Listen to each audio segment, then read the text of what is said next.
Boa noite. Estamos entrando aqui ao vivo para o nosso primeiro dia, a primeira aula do evento Planejamento Patrimonial Sucessório Inteligente. E essa aula ela vai acontecer pelo YouTube. Vou deixar aqui o link para vocês, vou fixar, para que vocês possam acompanhar, então, diretamente do nosso YouTube. Deixa eu fixar a mensagem. Fixei o comentário, vou pedir para vocês entrarem nesse link, nós vamos entrar daqui a pouco ao vivo pelo YouTube. Tivemos um pequeno problema técnico, acontece, né, nas melhores famílias. Então, eu vou começar por aqui conversando com vocês sobre, né, nossa aula, sobre o nosso evento. Quero desejar as boas-vindas, agradecer a todos vocês que estão aqui presentes e que tomaram essa decisão, estarem aqui buscando informação. É um assunto que tem ganhado cada vez mais relevância, as famílias estão realmente muito mais atentas, né, muito mais interessadas e preocupadas com as questões sucessórias, até porque, né, nós temos aí um governo, né, um fisco que também está interessado no nosso patrimônio, na nossa herança. Estamos ao vivo no YouTube, então você que está aqui, eu vou pedir para entrar por esse link que eu enviei.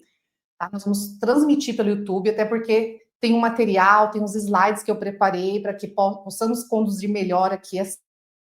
E por aqui não tem como eu passar, então vamos fazer a transmissão pelo YouTube.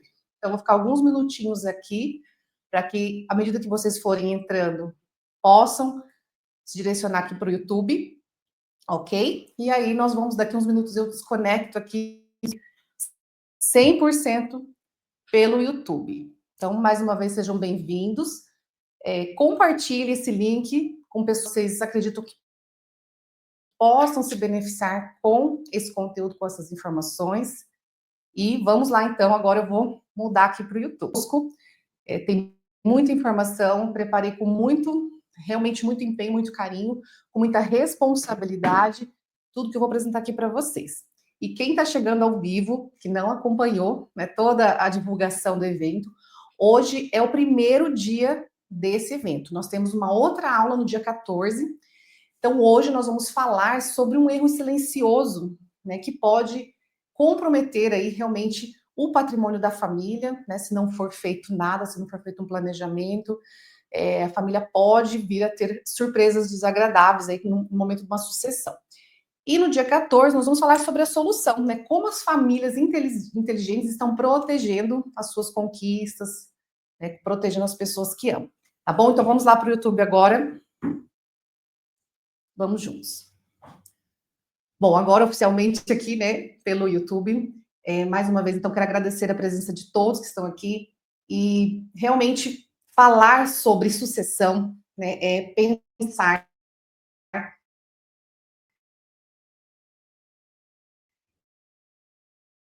que um dia não estaremos mais aqui, é falar de ter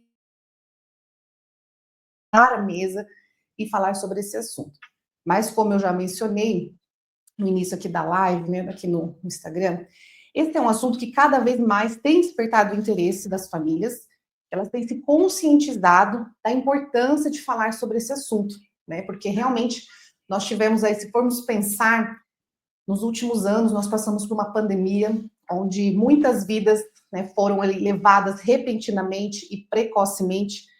Então, muitas famílias foram pegas de surpresa, desprevenidas, e começaram, então, a despertar mais para esse assunto, né, de sucessão, de proteção patrimonial. Também nós temos uma geração, né, de jovens, uma geração de criação de riqueza, geração de riqueza, muito diferente de décadas atrás, pensarmos em 50 anos atrás, as riquezas elas eram bem concentradas em poucas mãos. Hoje, mais famílias têm conquistado riquezas. E isso gera, naturalmente, uma maior, né, preocupação e realmente procura por informação para entender, né, como é que funciona. Porque conquistar, né, tem o seu trabalho, ele tem a sua função, mas nós precisamos também proteger e perpetuar, garantir que tudo isso que nós estamos construindo, com tanto suor, chegue às próximas gerações, né? Porque nós vamos ver aqui que nem sempre isso acontece, né? E nós vamos entender qual é esse erro, para que vocês que estão aqui comigo não cometam mais esse erro, tá? Bom, então, sejam bem-vindos ao evento Planejamento Patrimonial Sucessório Inteligente.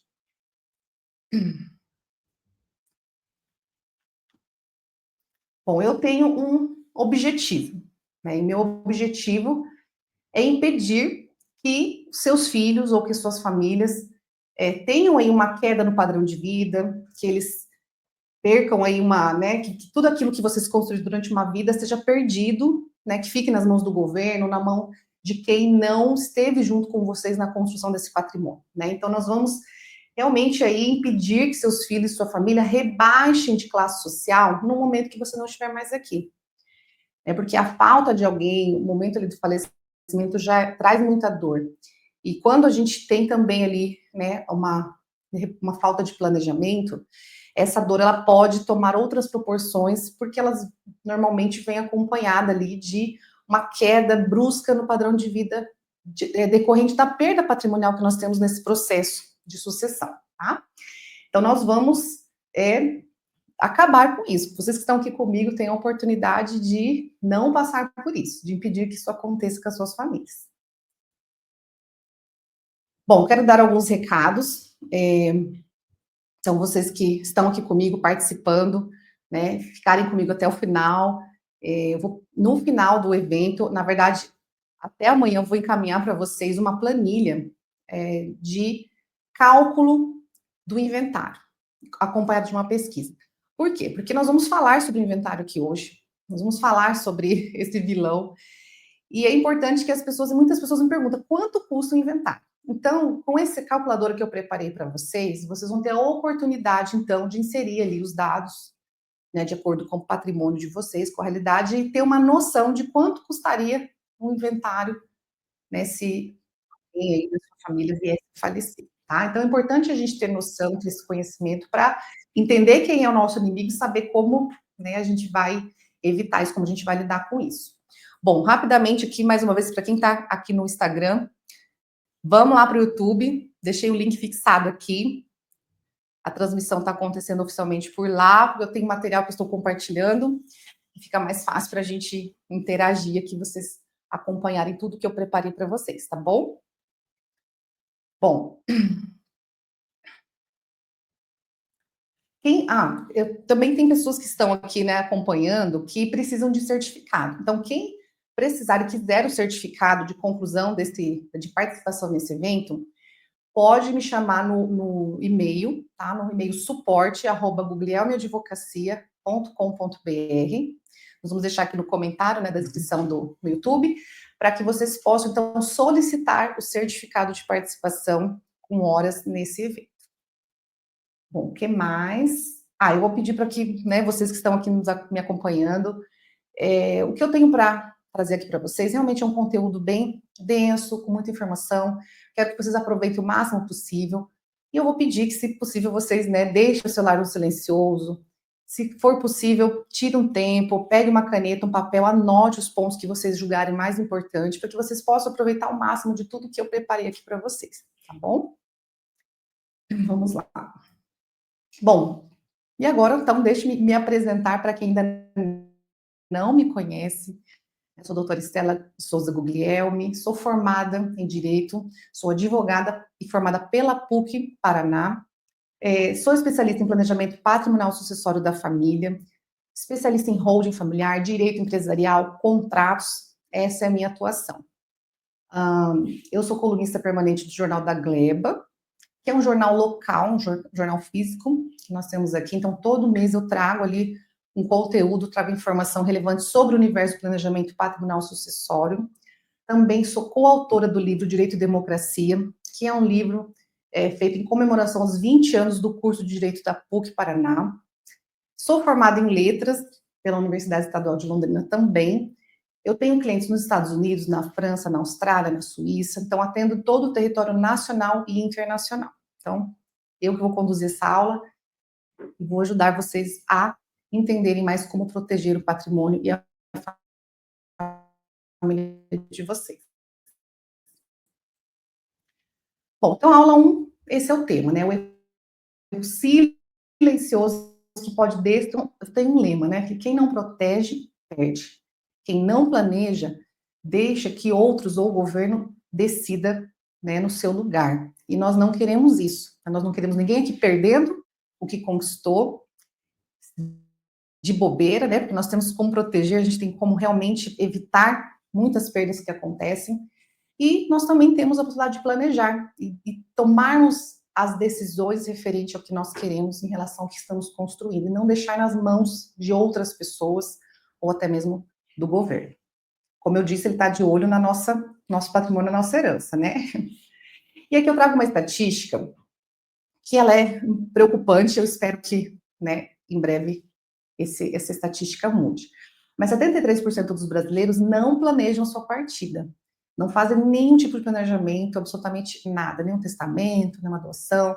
Ninguém sabe as senhas de banco, acesso, o que tem, o que não tem, de dívidas, de investimento. Então, isso é bem preocupante, porque nesse momento a família ali fica totalmente perdida, né? Então, essa é a minha missão, fazer com que você e a sua família não façam parte dessa estatística, e, e que a minha vivência profissional ela tem me mostrado mesmo o quão doloroso e caro é a falta de um planejamento. Quando uma família ali é pega de surpresa, com a perda, geralmente ali de um provedor, todas as perdas machucam, né? Mas quando a gente tem a perda de quem tem uma renda principal na família, isso traz um abalo muito grande para quem fica. Bom, e eu quero trazer aqui alguns casos para a gente analisar, para a gente entender, né? Eu gosto muito de trazer alguns exemplos. Tenho muitos exemplos dos meus clientes, mas por questões éticas, então eu trago aqui casos que são públicos e notórios e que estão aí realmente tiveram grande repercussão, para que a gente possa entender qual é esse erro silencioso, o que aconteceu nesses casos, né? Então nós temos aqui, eu trouxe o caso do Gugu Liberato, essa disputa pela herança dele, ela até hoje, ela não foi concluído o inventário do Gugu, né? Já fazem 5 anos desde que ele, né, partiu. E nós, quem acompanhou, né, nós vimos realmente uma situação bem delicada envolvendo ali a herança dele, né? Houve muita disputa. Ele fez um testamento, fez sua disposição de última vontade, ele direcionou-lhe um percentual, 75% do patrimônio para os filhos, os outros 25% para os seus 5 sobrinhos, e deixou de fora a mãe dos filhos. E aí houve toda, né, realmente ali uma situação onde ela entrou pedindo um reconhecimento da união deles. Depois teve uma outra pessoa, né, que entrou ali também pedindo reconhecimento, dizendo que era namorado dele. E o que acontece? Isso fez com que, além dessas brigas, essas disputas, uma fragmentação nas relações ali familiares, né? Então, dos filhos contra a mãe. Então, houve realmente muito desgaste. Então, veja bem, é uma pessoa que, né, um comunicador, uma pessoa extremamente culta, com acesso, ele foi realmente um ícone da televisão brasileira, e nós vimos, infelizmente, uma situação ali que a família ficou muito tempo, está ainda, né, discutindo, brigando, teve até, no caso da mãe dos filhos do Gugu, ela acabou, por fim, abrindo mão, ela acabou desistindo, né, de ter ali uma parte dessa herança. E aí, é justo isso? Não é?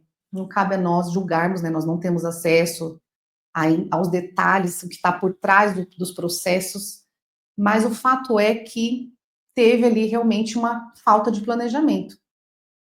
Muita gente pensa, poxa, mas hoje ele deixou um testamento, não foi o suficiente? Né? Então, nós vamos ver aqui no decorrer desse evento se realmente um testamento ele é o suficiente para realizar um planejamento sucessório. E, no caso, ele ali não teve nenhum outro tipo de planejamento, ele deixou apenas o testamento, né? Então, não sei se tá grande ali, dá para ler? Então, ele, né, deixou ali um patrimônio de 1 bilhão, e olha, continua na justiça, né? Então, tem o destaque para o reconhecimento da união estável com o suposto namorado e a possível existência. E tem mais um detalhe, né?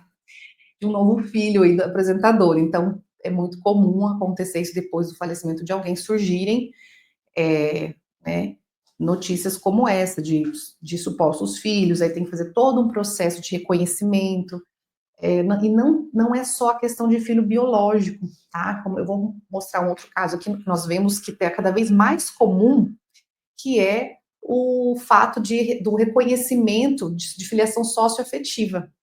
Então, o que seria um reconhecimento de uma filiação socioafetiva? Seria o caso onde não há uma ligação biológica, não houve ali um processo de adoção, mas houve uma convivência, né? E aí, por conta dessa convivência, pode-se, então, após a morte de alguém, pleitear ali esse reconhecimento dessa filiação socioafetiva. E se for reconhecido, esse filho, ele torna-se, né, herdeiro juntamente com os demais. E aí fica sempre a pergunta, mas era isso que, né, o falecido queria, o autor da herança, que nós chamamos, o termo técnico autor da herança, será que era isso que ele queria? Então, né, surgem outras questões, agora saindo um pouco aqui do caso do Gugu, que nós tivemos recentemente discutindo, o caso da inseminação artificial, quando há ali já um embrião congelado, óvulos congelados, ou embriões congelados, após a morte de um dos cônjuges, pode, no caso, se o marido falece, a mulher pode implantar? Ou vice-versa, né? Se o marido quiser implantar em outra mulher, como é que fica isso? Porque aí mexe com toda uma questão existencial, patrimonial, mas nós já tivemos casos como esse de implantação do embrião pós-morte do marido. Então, realmente, assim, são situações que a gente precisa pensar, a gente precisa se planejar para evitar que tudo isso deteriore as relações e também o patrimônio, tá? E vocês vão entender por que a gente pode evitar isso, mesmo que certas situações nós não podemos evitar, mas nós podemos diminuir o impacto dessas situações no patrimônio e nas relações familiares. Bom, nós temos um outro caso aqui, né, uma polêmica acerca da herança do Pelé. Então, foi realmente um grande ícone também, o Rei Pelé, foi um homem brilhante, que nos trouxe tanto orgulho, né, para o Brasil, que tornou o Brasil mais conhecido, e ele, né, tem algumas polêmicas também envolvendo aí o processo de sucessão dele, e o que chama muita atenção são os imóveis, né, que ele deixou, que estão abandonados, né, então não é raro vermos situações onde, num processo de inventário, como ele costuma ser demorado, o processo em si já é burocrático, e quando existe litígio, briga, discordância, esses processos podem se arrastar por muitos anos, por décadas. E o que acontece? Nesse meio tempo, quem é que cuida do patrimônio? De quem que é esse patrimônio? Quem que tem a responsabilidade de cuidar? Então, o que nós vemos na prática também, muitas vezes, é justamente isso, né? A família ali se desentende, não há uma concordância, nem sobre a divisão, sobre a partilha, nem sobre o cuidado, ninguém quer arcar com isso, ou às vezes não tem condições. Então, no caso do Pelé, é até interessante que ele deixou, né, um testamento também, o caso dele foi, nesse sentido, foi parecido com o Gugu, ele fez apenas um testamento, dispondo ali de 30% de todo o seu patrimônio para a esposa, né, que estava com ele naquele momento. Inclusive, dentro desses 30%, ele destinou especificamente um imóvel. Mas olha só o que acontece, ela não teve condições de bancar as despesas daquele imóvel. Então, ela saiu do imóvel, deixou sob a administração do inventariante, que é um dos filhos do Pelé, e, ou seja, ela não está podendo, não está usufruindo desse patrimônio, ela tinha um padrão de vida, e após a morte dele, em razão da falta de um planejamento, ela teve uma queda drástica no padrão de vida dela.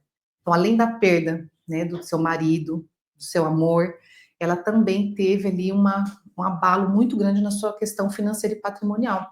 Então, ou seja, ela tem o direito, está ali, foi validado o testamento, ele não foi, né, anulado, não tem nenhuma invalidade, mas ela não, até hoje, ainda não usufrui do que ele deixou. Então, e não só ela, né? Outros herdeiros também. Normalmente, às vezes fica algum herdeiro no imóvel, às vezes não fica ninguém. Então, uns usufruem mais que outros, e aí, como é que fica? Então, é um caso também que chama muita atenção, justamente por isso, porque ela recebeu, tá, é dela, mas ainda ela não pode usufruir. E será que ele sabia, né, que iria acontecer isso? Será que se ele soubesse que isso aconteceria, ele teria agido diferente? Ele teria feito algo diferente?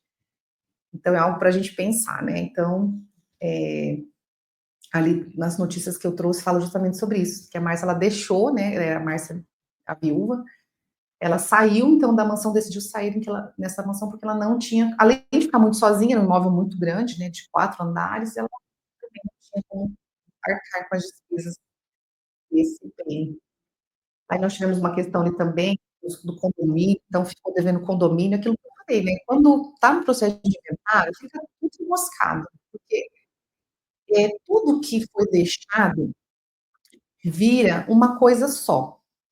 Nós chamamos de espólio. Então, tudo é uma massa indivisível. E ela é dividida após o processo de inventário e partilha. Então, quanto esse processo não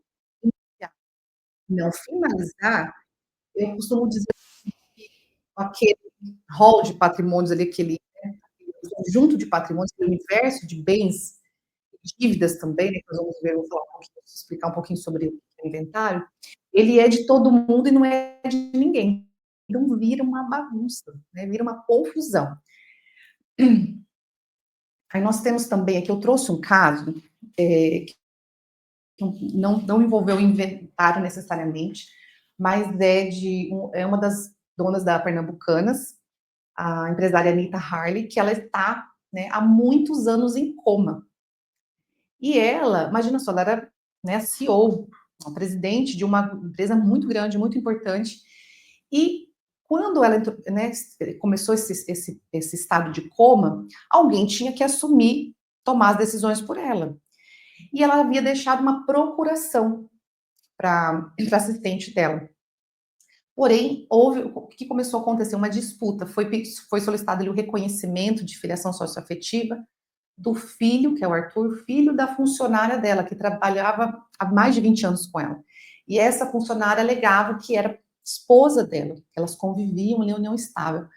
E aí virou uma confusão também, né? Um querendo ter o controle, ter o poder de decisão enquanto ela está ali em coma.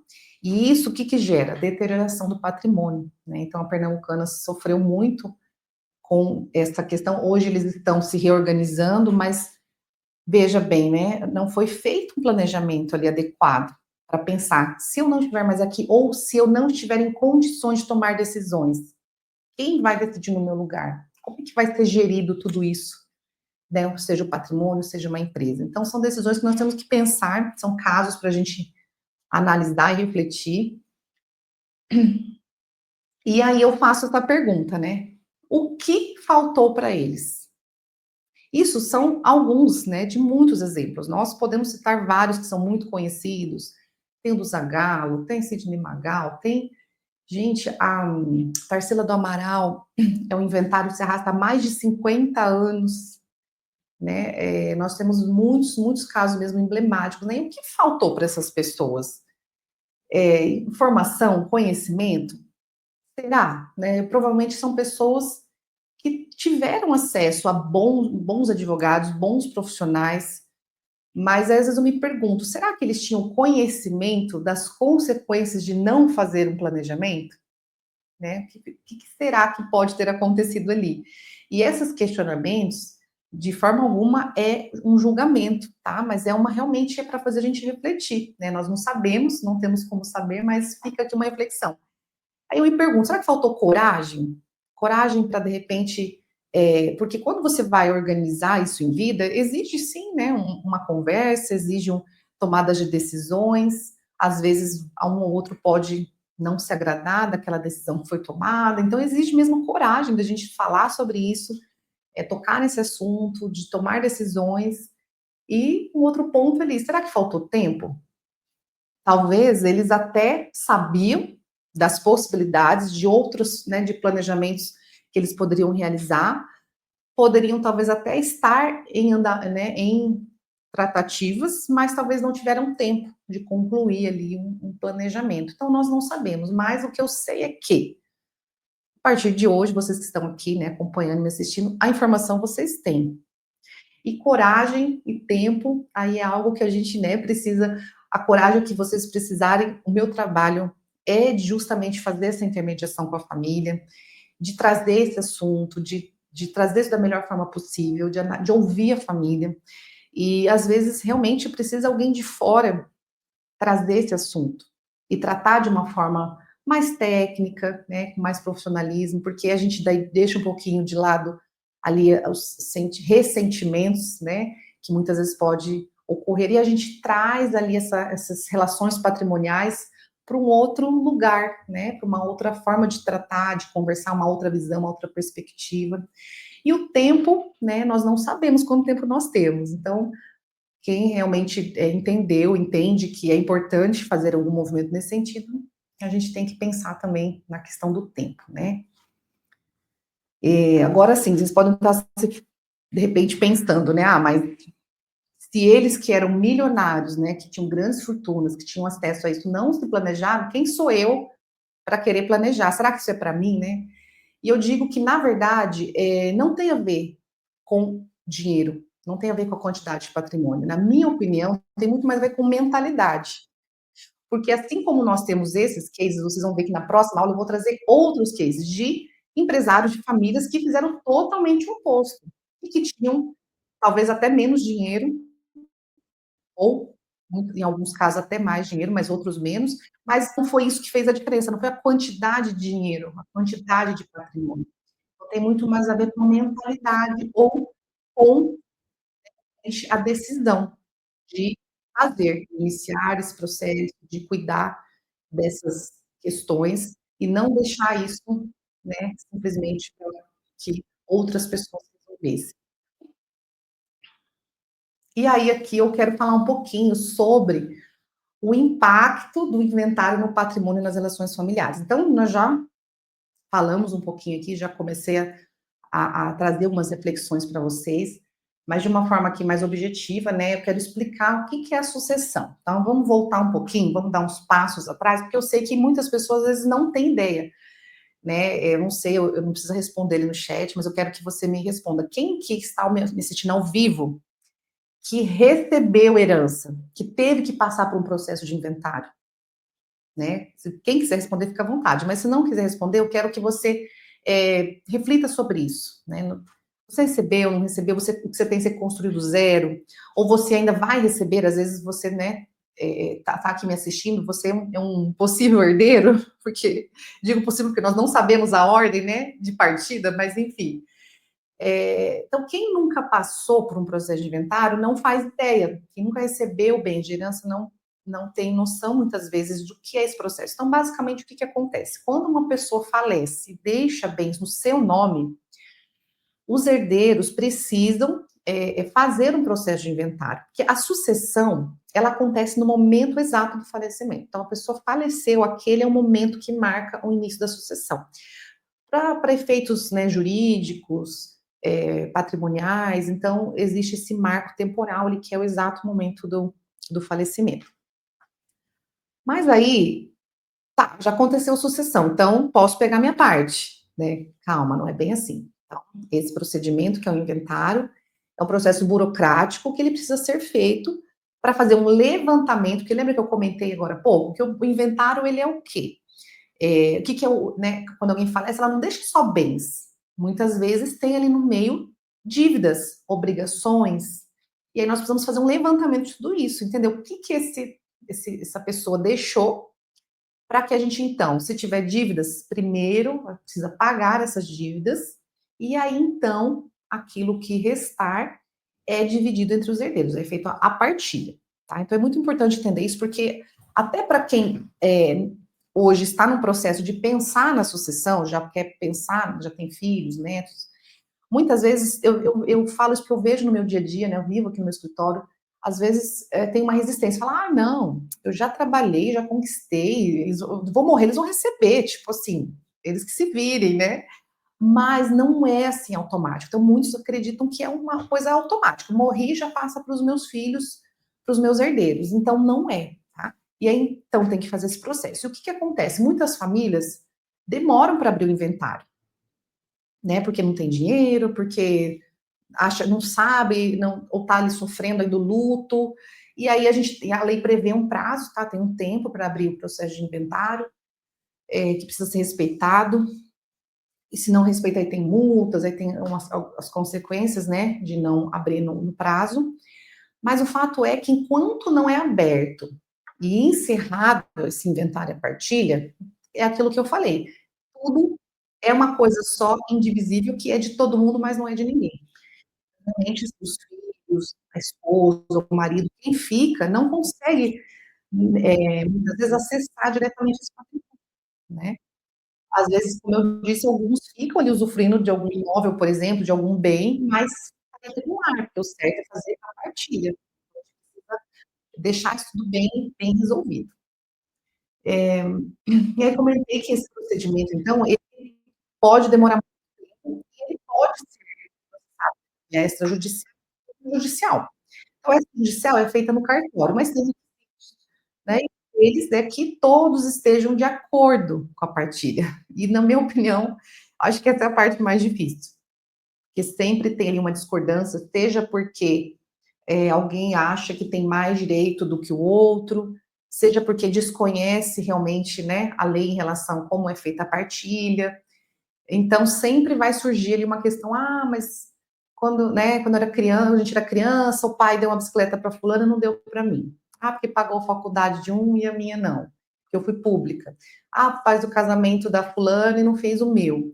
Então, vai surgindo nesse momento, muita coisa vem à tona, né? Então, se a gente não tiver ali a concordância de todos, aí pode acontecer, então, desse processo, né, virar uma briga, uma disputa interminável por herança e pode se prolongar por décadas. Então, aqui tem uma informação muito importante, né, que acontece também? Quando está durante o processo de inventário, ou não foi aberto ainda o inventário, não é possível vender aquele imóvel. Aí, através de uma autorização judicial, que a família pode, então, ter que demonstrar alguns requisitos, e normalmente é para pagar os custos do inventário, aí a família pode, então, ali vender algum imóvel. Se já pagou todas as dívidas, né, se aquilo for suficiente para pagar as dívidas, pode vender para pagar as contas do processo de inventário. Mas veja, não é algo simples, né, e para quem compra, quem vai adquirir esse imóvel, na verdade, ele está adquirindo direitos hereditários sobre aquele imóvel, porque ainda não foi feita a partilha, não foi individualizado aquele bem. Então, é um risco também para quem compra, porque quem compra não sabe se todas as dívidas que o falecido deixou já estão ali no inventário, porque às vezes a família não sabe tudo que foi deixado. E aí, no meio do processo, surge um credor e fala: opa, ó, seguinte, ele me devia isso, eu vim aqui cobrar. E aí pode se habilitar no processo de inventário e requerer, né, cobrar aquela dívida. E aí, de repente a família achava que estava tudo certo, estava tudo pago e vem uma situação nova ali que pode, inclusive, levar todo o patrimônio que foi deixado. E aquela pessoa que comprou os direitos hereditários, né? Como é que fica? Então é um risco para quem compra. E o que isso acarreta? Isso acarreta que muitas vezes quem vai adquirir um imóvel que está numa condição dessa vai pagar menos. Você fala, olha, eu até compro, mas eu vou pagar menos. Então, ele tem uma perda de valor de mercado, né? Esse imóvel, por exemplo, vamos falar de um imóvel aqui, que é a maioria dos casos. Pode ser um automóvel também, mas enfim. Normalmente ele vai ter uma queda ali no preço dele de mercado, que normalmente é de 20%. Então, com isso, quando eu falo aqui, olha, o inventário ele pode custar mais de 50% do patrimônio. E quando a gente começa a colocar na ponta do lápis todos os custos envolvidos para que esse inventário aconteça, vou mostrar para vocês ali como essa perda pode ser até, na verdade, maior que 50%. E muita gente não faz ideia. Então, muitas vezes, a família acha que vai herdar um patrimônio e vai receber a metade. Ou então, muitas vezes, não vai receber nada, porque dependendo do tanto de dívida que tinha ali, não sobra bens a partilhar, né? Então, eu tenho casos que eu já atendi, tenho conhecidos que tinham um padrão de vida excelente, estavam no auge da carreira, mas aí uma perda ali precoce, repentina, levou todo o patrimônio da família, a ponto de a família hoje viver de aluguel, tinha uma casa de alto padrão, empresa, negócios estavam indo muito bem, mas tinha também financiamentos, dívidas, e a família não, quem ficou, a esposa e os filhos, não sabiam lidar com aquilo. e foi se perdendo, né? Então é muito triste quando a gente vê uma situação como essa, mas é algo que a gente precisa saber que acontece, e nós vamos entender aqui como evitar tudo isso. Ah, e tem um detalhe, né? Como a gente comentou, que em meio a tudo isso, então a gente está ali no olho do furacão, tudo acontecendo, né? Alguém querido que partiu, processo burocrático, e aí tem esses desentendimentos, esses litígios, e a gente vê muitas vezes realmente isso, né? Esse rompimento das relações familiares, famílias que simplesmente, irmãos que não se falam, às vezes até se odeiam por conta de briga por herança. E aqui eu trouxe uma simulação para vocês entenderem, então, ser mais palpável, vocês entenderem como que pode custar 50% do patrimônio um inventário. Então, veja bem, olha só, eu fiz uma simulação aqui de um imóvel, estou considerando um imóvel apenas, tá? Que tem um valor de mercado que hoje, se fosse vendido a condição normal de mercado, seria R$ 1 milhão. Porém, esse imóvel foi adquirido pelos pais do herdeiro por R$ 500 mil. Então, comprou, né, há 10 anos atrás, era um preço e valorizou e hoje vale o dobro. Mas olha só, nós temos ali impostos. Então, vamos considerar a alíquota aqui do Paraná, tá? Porque o imposto sobre herança e doação, ele varia de estado para estado. Então, nós temos um teto, que no Brasil é 8%, e os estados, cada estado pode adotar sua alíquota tendo como máxima 8%. Então, aqui no Paraná, por enquanto é 4%, depois eu vou falar um pouco sobre algumas mudanças que vem acontecendo. Então, considerando que seja um inventário processado aqui no Paraná, teria um imposto de R$ 40 mil. E tem gente que acha que para por aí, fala, só R$ 40 mil. Tá, não é só isso. Mas digamos que nesse caso, esse herdeiro não tem nem os R$ 40 mil para pagar. Fala, não tenho aqui liquidez para pagar esse inventário.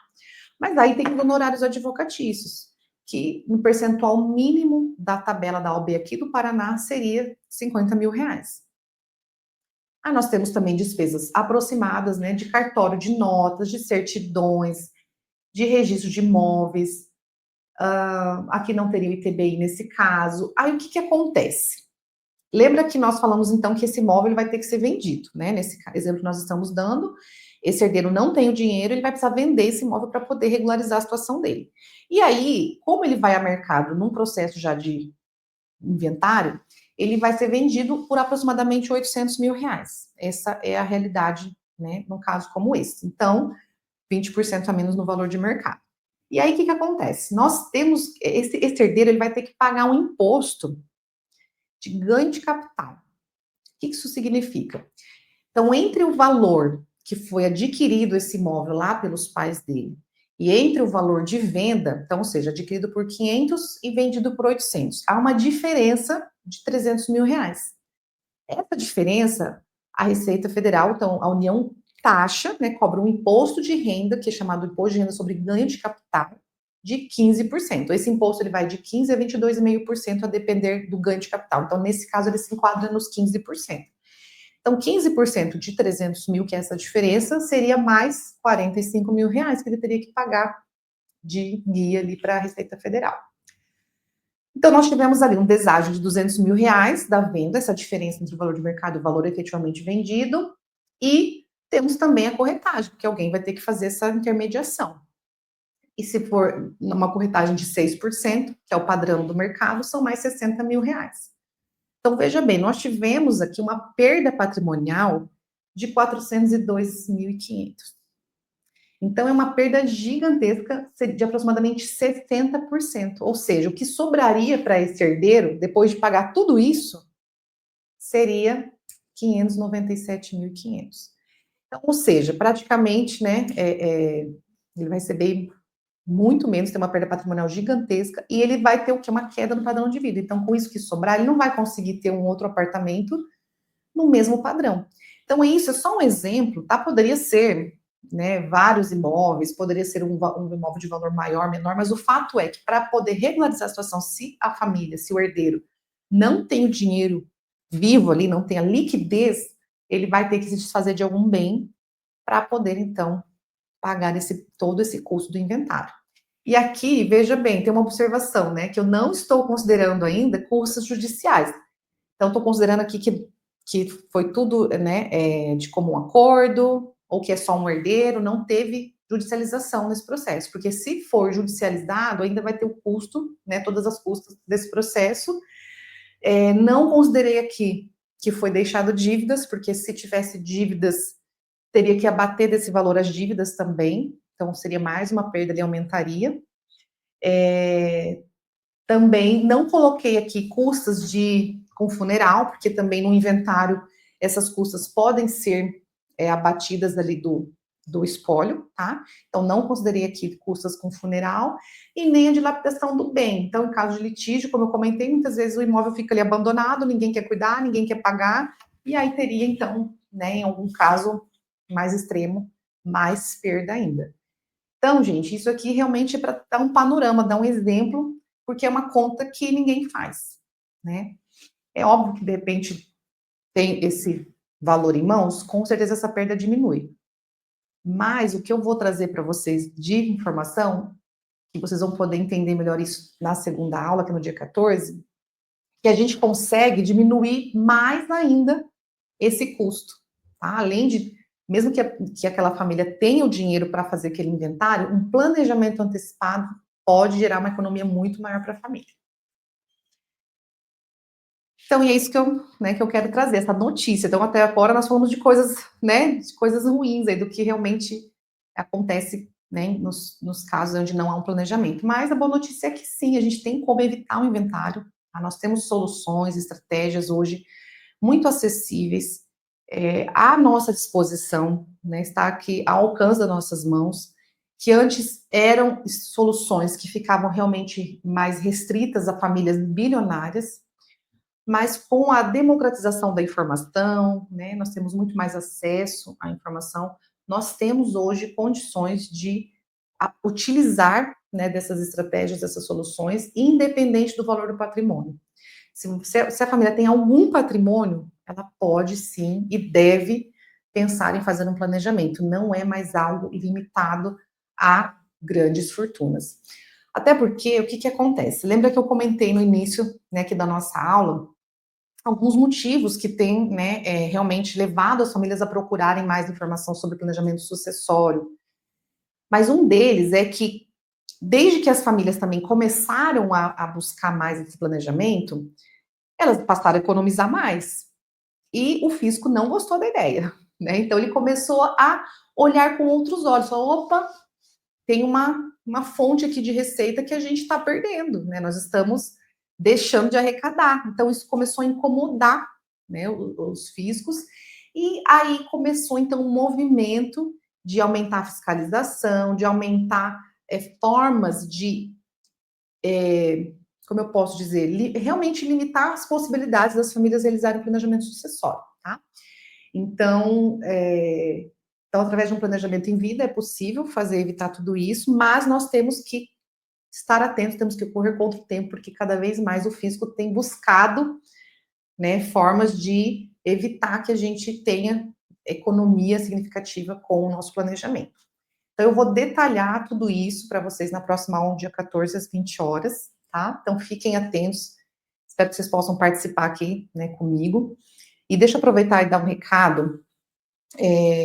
Essa aula de hoje, ela não vai ficar disponível no YouTube, ela vai ficar somente por 7 dias, tá? Então, quem não conseguiu assistir, depois a gente vai deixar um recadinho lá no grupo, né? Entrem, quem não estiver ainda no grupo VIP, tem o link do grupo, entre no grupo para vocês receberem as aulas, receberem as informações em primeira mão, porque não vai ficar disponível. Inclusive, vocês podem também compartilhar o link da aula, que vai ficar disponível por 7 dias, compartilhe com outras pessoas que, de repente, né, não tiveram tempo de assistir, não se inscreveram, mas pode encaminhar para que elas tenham oportunidade de ter acesso também a essa informação, tá bom? Bom, então, como eu estava dizendo, nós temos hoje, né, à nossa disposição, muitas ferramentas e soluções de planejamento patrimonial sucessório, tá? E essas soluções, como eu disse, elas podem trazer uma economia muito significativa. Nos casos que nós temos aqui no escritório, nós chegamos à média de economia que nós conseguimos gerar para o cliente num planejamento sucessório é de 60% a 90% se comparado ao inventário. Então, quando a gente faz aquele cálculo para entender ali qual seria o custo desse inventário, no planejamento, a gente consegue reduzir drasticamente. E aí eu vou explicar para vocês, então, na próxima aula, como que nós conseguimos, né, uma redução tão significativa. Então, vale a pena assistir a próxima aula e vocês vão entender que vale a pena fazer o planejamento. E tudo de forma lista. É muito importante falar aqui sobre isso, porque tem muita gente que fala, mas pode economizar imposto? É legal, né? Gente, com certeza, tá? Nós temos no Brasil a possibilidade de elisão fiscal. O que é elisão fiscal? Planejamento tributário. O que o planejamento tributário visa? Nada mais, nada menos do que pagar menos impostos. Porém, nós temos formas listas de fazer isso.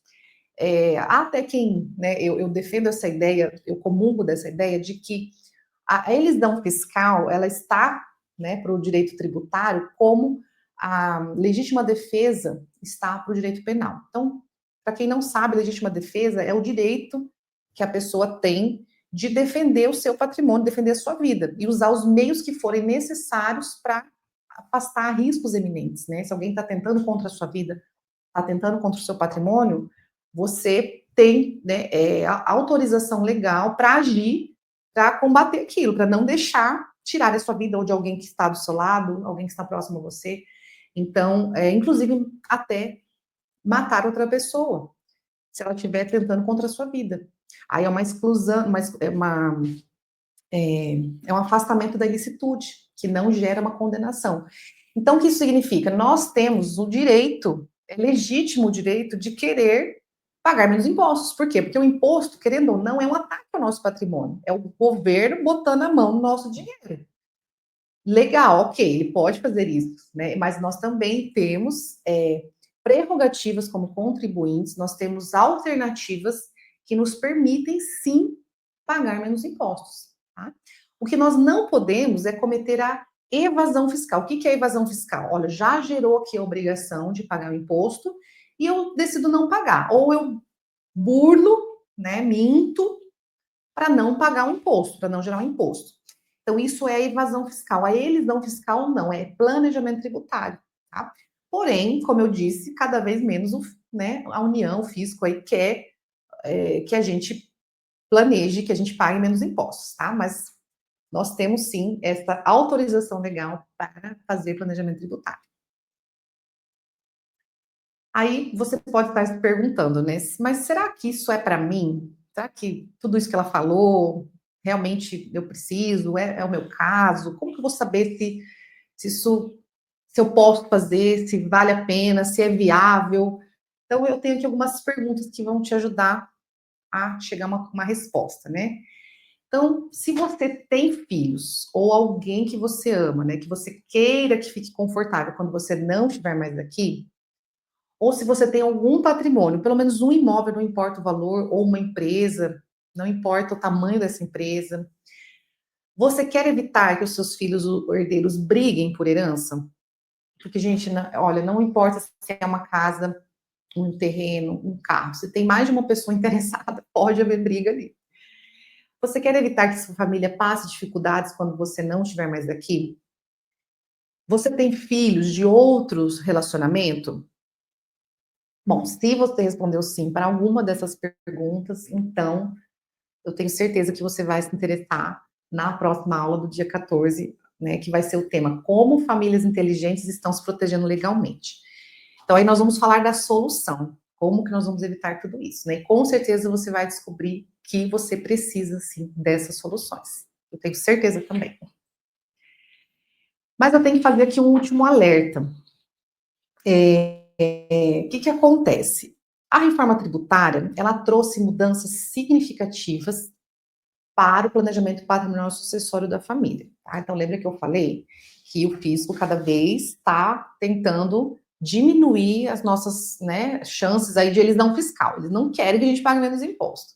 Então, algumas estratégias que nós utilizamos, nós temos data marcada para acabar. Tá? Então, através da reforma tributária, eu vou falar de alguns exemplos aqui para vocês entenderem. Então, por exemplo, uma das situações que nós conseguimos gerar muita economia para o cliente é na escolha da melhor base de cálculo, tá? Então, hoje, através das estratégias que eu vou mostrar para vocês no dia 14, nós temos como escolher uma base de cálculo que seja mais favorável para o cliente. Tudo de forma legal e ele pagar menos impostos a partir daí. Com a previsão da reforma tributária, a partir do ano que vem, isso vai acabar, tá? Então, os estados ali vão ter uma regra diferente e nós não vamos mais poder usar essa base de cálculo mais vantajosa. Uma outra estratégia que nós utilizamos, muitas vezes nós podemos escolher o cliente, se ele desejar assim, nós podemos escolher um domicílio fiscal mais vantajoso. O que é isso? Depois eu vou retomar na aula do dia 14 com mais detalhes, mas já vou trazer aqui uma antecipação para vocês. Existem estados que o imposto ele é menor, que a alíquota ele é muito menor que a nossa. E nós podemos nos valer dessa alíquota menor. Então, por exemplo, pagar 4% sobre 1 milhão é uma coisa, pagar 2% sobre 1 milhão é a metade, né? Então, esse é um exemplo do que nós podemos aí fazer, nos beneficiar de um domicílio fiscal mais vantajoso. Esses são alguns dos exemplos aqui que nós temos. Outra questão também que a reforma tributária trouxe é a obrigatoriedade dos estados adotarem uma progressividade na alíquota do ITCMD. O que isso significa? Hoje o imposto sobre herança e doação, como eu disse, aqui no Paraná, por exemplo, é fixo. Tem estados que é fixo já em 8%, tem estados que começa com uma alíquota, um percentual menor, vai aumentando esse percentual, mas o fato é que nem todos os estados têm essa alíquota progressiva. E a reforma tributária, então, prevê que todos os estados devem obrigatoriamente adotar essa alíquota progressiva. E que isso vai gerar? O que isso vai acarretar? Que os estados vão ter que chegar, provavelmente, até o teto de 8%. Então, aqui no Paraná, onde a gente tem fixo em 4%, de acordo até com uma proposta de lei complementar no ano passado, em dezembro, nós tivemos já protocolado uma proposta de lei, um projeto de lei, para alterar essa alíquota. Então, ela já chegava a 8%. Então, um patrimônio, por exemplo, de aproximadamente 4.800.000, já pagaria 8%. Hoje é 4%. Se essa lei tivesse sido aprovada o ano passado, ela estaria valendo já a partir de maio desse ano. Só que teve uma pressão muito grande de alguns setores da economia, principalmente do agro, e o governador tirou de pauta. Então, ele essa parte do projeto saiu fora do projeto, eles estão aguardando ainda o limite para poder pautar novamente essa alteração. Então, se tivesse sido aprovado ano passado nesses termos, nós já teríamos uma alíquota progressiva aqui em 8% no Paraná. Então, o que vai acontecer? Muito provavelmente, a partir do ano que vem, já vai ser uma realidade isso, não só no Paraná, mas em todos os estados. Então, ainda esse ano, nós temos condições de nos valermos de alíquotas mais baixas, né, do que vai ser o ano que vem. Então, nós temos prazo para isso, tá? Nós temos um prazo limitado para poder aproveitar essas oportunidades. Tem muitas outras que eu vou comentar depois, mas esses são alguns exemplos. E nós estamos também, gente, com uma outra reforma em andamento, uma reforma muito significativa, uma reforma profunda no Código Civil. E o Código Civil, ele disciplina as questões sucessórias. E tem um ponto muito específico e muito polêmico dessa reforma, que é importante vocês entenderem que se ela for aprovada, que eu espero que não seja, ela vai trazer um impacto muito significativo nas questões sucessórias. Por quê? Esse ponto do projeto, ele visa retirar os cônjuges sobreviventes, né, do rol de herdeiros necessários. Então, isso significa que o cônjuge, o viúvo, a viúva, não vai herdar mais. Então, se tiver ali filhos vivos, 100% da herança vai para os filhos. Hoje, o cônjuge participa na herança. Se não tiver filhos, mas tiver os ascendentes, ou seja, pais ou avós vivos, vai para esses pais ou avós, mas não vai para o cônjuge, a não ser que seja feito um planejamento. Mas, como regra, não vai. E se não houver, se o falecido não deixou nem filhos, né, nem caso descendentes, nem ascendentes vivos, e se ele dispor em testamento para que vai destinar 100% do patrimônio dele para uma outra pessoa, o cônjuge sobrevivente não recebe nada. Hoje não é assim. Hoje existe um percentual mínimo que deve ser reservado para os herdeiros necessários. Então, se passar esse projeto, esse trecho do projeto de reforma, isso não vai acontecer mais. Então, vai ser realmente algo bem sério, né, que a gente precisa se atentar e acompanhar, ver como é que vai ser votado isso, como é que vai ser aprovado, e se for aprovado dessa forma, a gente vai ter que correr para fazer o planejamento sucessório para as famílias que não querem que isso aconteça, né, dentro dos seus casamentos ali. E tem uma outra questão também, um ponto, que é uma relativização do direito real de habitação, muitos outros, mas eu quero falar sobre esse. O que é o direito real de habitação? Então, lembra que eu falei que a sucessão acontece ali no momento do falecimento, né, da pessoa que deixou ali patrimônio no seu nome. E hoje, o Código Civil atual, ele traz um regramento dizendo quem que herda. A gente chama de vocação hereditária. Quem que herda, né, qual é o quinhão ali de cada um. Mas, em regra, né, digamos que faleceu o pai, daí a mãe está viva e os filhos. Então, a depender do regime de bens, vamos pensar num exemplo aqui, metade é da mãe, a outra metade dos filhos. Só que, digamos que tem ali a casa onde aquele casal, né, vivia antes do falecimento. Aquela mãe, né, a cônjuge sobrevivente, ela pode, mesmo que metade daquela casa seja já dos filhos, né, por força da sucessão que aconteceu, essa mãe, ela tem o direito de morar nessa casa enquanto ela for viva. Ela pode ter esse uso, né, o direito real de habitação. Ela pode morar ali e ninguém pode tirar ela de lá. Com essa relativização, esse direito que hoje ele é praticamente absoluto, ou ele é um direito muito forte, né? Eu não digo absoluto porque ainda precisa também, essa cônjuge sobrevivente precisa registrar isso numa escritura pública, mas ele é um direito muito robusto, ele vai ser relativizado. Então, em alguns casos, até esse cônjuge sobrevivente vai poder perder esse direito.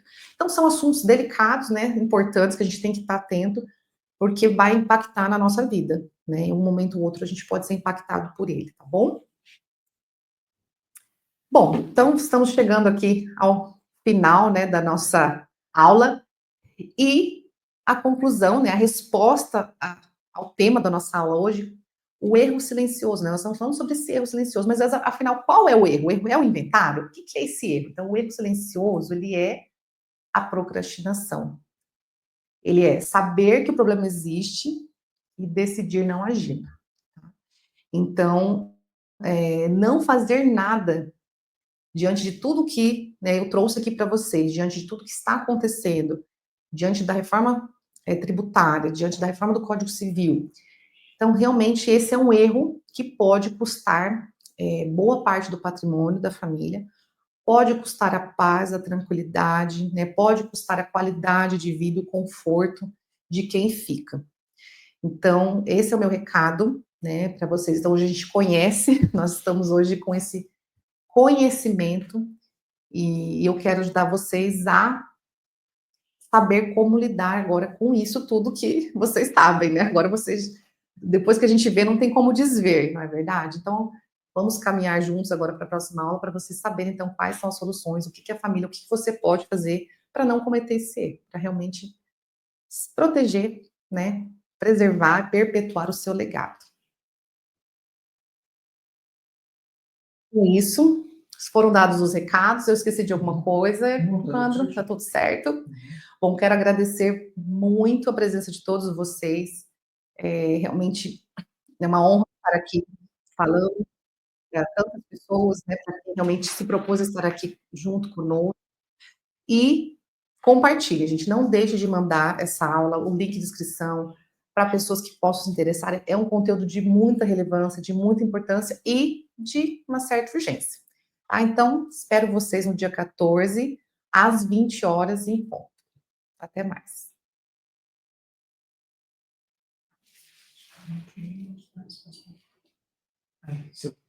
Eu achei que você tinha desligado no Instagram.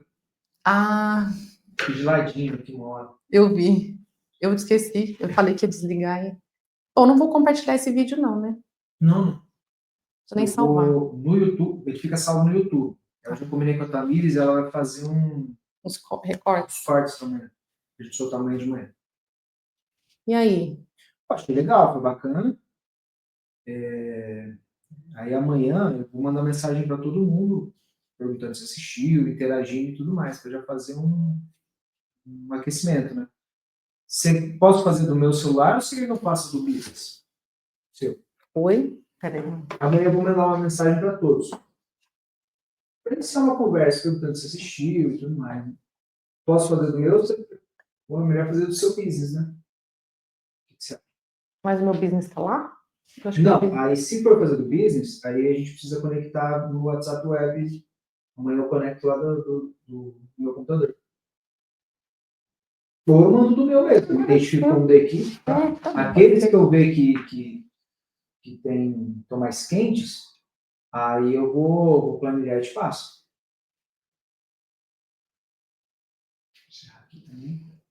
Eu fiquei um pouco nervosa, tinha horas que dava uma